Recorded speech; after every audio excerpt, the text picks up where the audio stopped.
Hello, Royal Watchers. Settle into your favorite chair, top up that perfectly brewed cuppa, and let Windsor's storied stones whisper their secrets, because behind the postcard facade of Britain's oldest inhabited castle a slow-burn drama over duty, dynasty, and diary clashes is playing out in high definition. Think of it as a centuries-old institution meeting a very 21st century workload problem, and at the center of the swirl stand two generations, whose approaches to service couldn't be more different. Our story begins, as so many royal tales do, with geography. When the Prince and Princess of Wales swapped the London hum of Kensington Palace for the birdsong of Adelaide Cottage in 2022, palace pundits cheered. At last, William and Catherine could raise their children in the fresh air of Windsor Great Park, just a brisk 10-minute stroll from the castle's vaulted corridors. The move felt like a masterstroke, closer to Granny, closer to the grandparents in Bucklebury, and crucially closer to the beating heart of royal ceremonial life. Surely, observers whispered, the young royals would treat Windsor like a second office, dropping into shoulder investitures, receptions, and charity walkthroughs whenever the court circular looked a little thin. Fast forward 2 years and those expectations have collided with reality. Step inside St. George's Hall on any given honours day and the person standing beneath the carved angels isn't William polishing his future king small talk. It's his aunt, the indomitable Princess Anne, pinning MBEs with the honed precision of someone who has rehearsed the choreography since flared trousers were in fashion the first time round. Guests describe her presence as quietly electric. She takes each citation, fixes the recipient with a hawk-sharp gaze, asks a question so specific it proves she's done the homework, and still keeps the whole production marching to time. What many don't see, because Anne would never flaunt it, is the grueling prep behind the velvet curtain, the briefing folder thick with biographies, the practice walkthrough to know exactly where to pause for the official photographer, and the willingness to stand, unflinching, for up to 90 minutes in court shoes that would make most of us beg for cushioned slippers. That tireless ethic is legendary. Last year Anne notched 474 public engagements, more than the entire combined tally of several minor royals who still draw headlines for far glossier appearances. Her days flicker past like a show reel.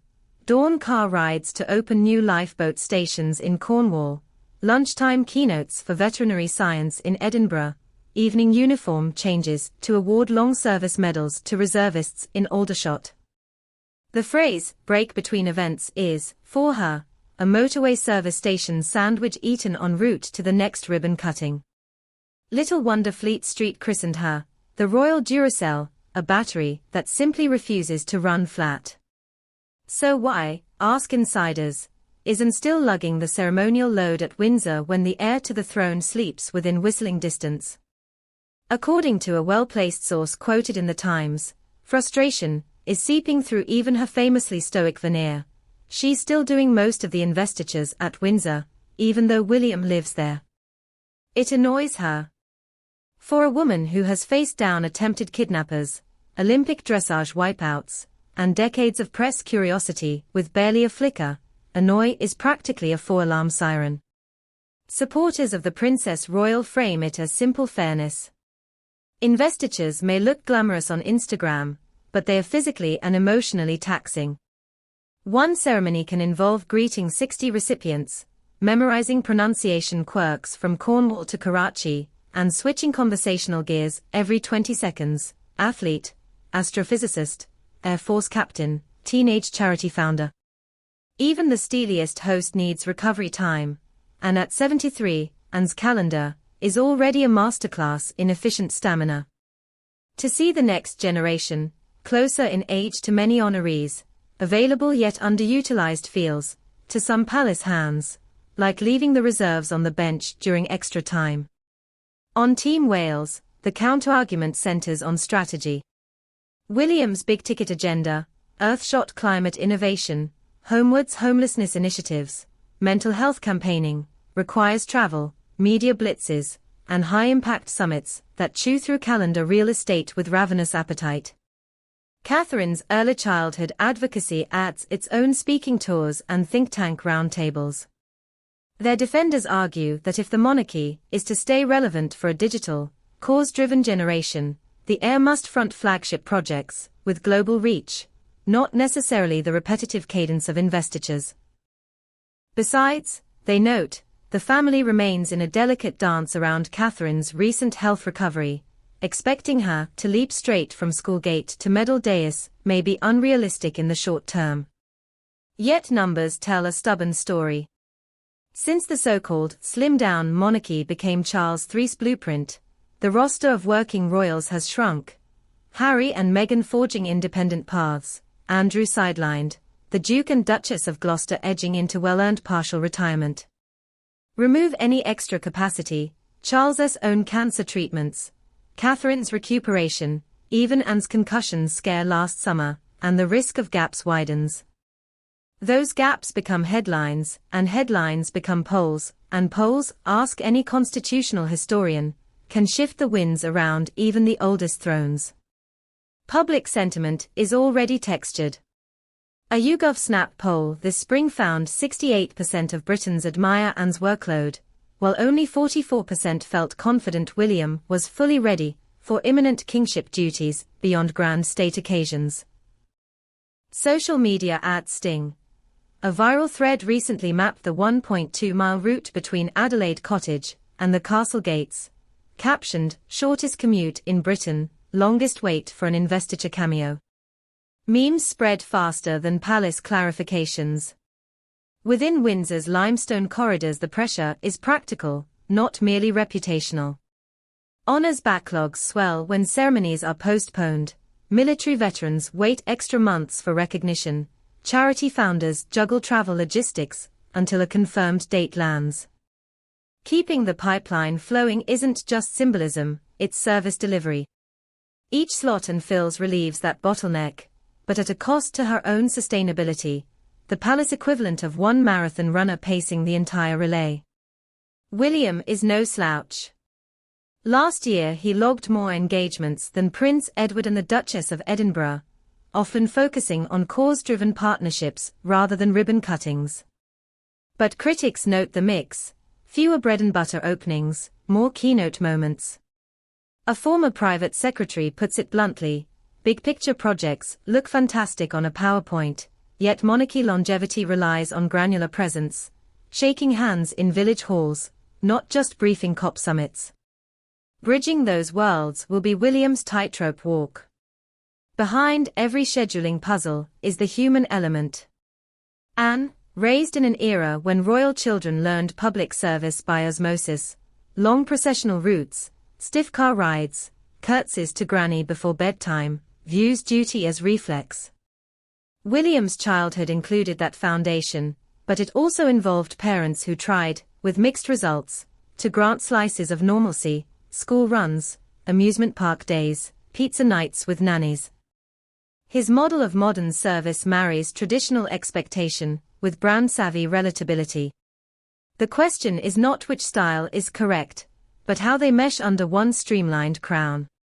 Privately, aides have floated pilot schemes: William to co-host one Windsor investiture per quarter, Catherine to lead small-scale honours focused on early years specialists, and to hand over selected regional duties and pivot toward mentoring new frontline royals. Nothing is confirmed.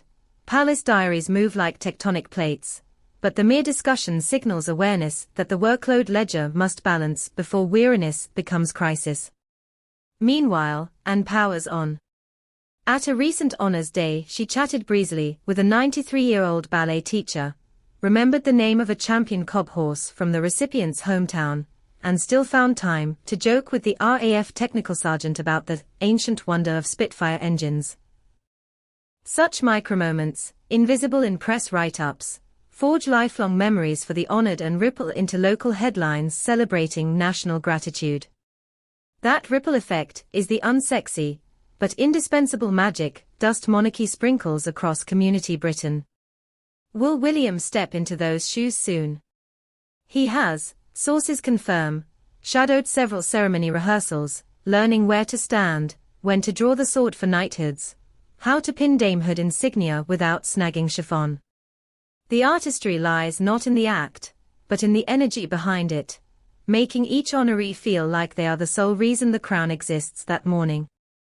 If he can replicate Anne's ability to fold empathy into military precision, the investiture handover will look effortless. If not, the contrast will glow neon. Outside the castellated drama, the public grapples with its own cost of living squeeze, climate anxiety, and social care challenges.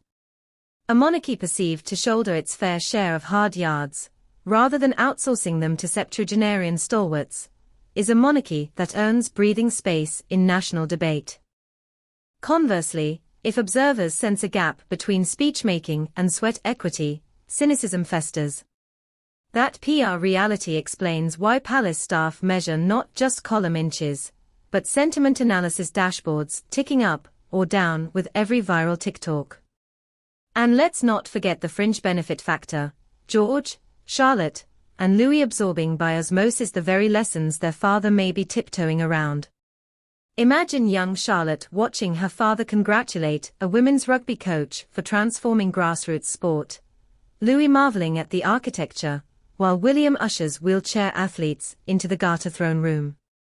Those tiny impressions, stored like heirloom recessives, determine how the monarchy looks 50 years from now. Which brings us back to Anne. Whether future historians dub her the last full-time royal, or the blueprint for postmodern service, will hinge on what happens over the next decade. If her nephew picks up the gauntlet, Anne's legacy transforms into a mentorship triumph.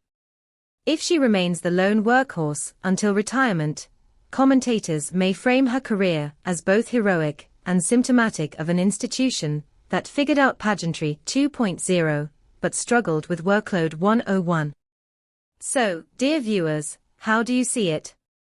Has the time arrived for William to stride those few hundred meters from cottage to castle, shake out his cuffs, and shoulder the investiture baton?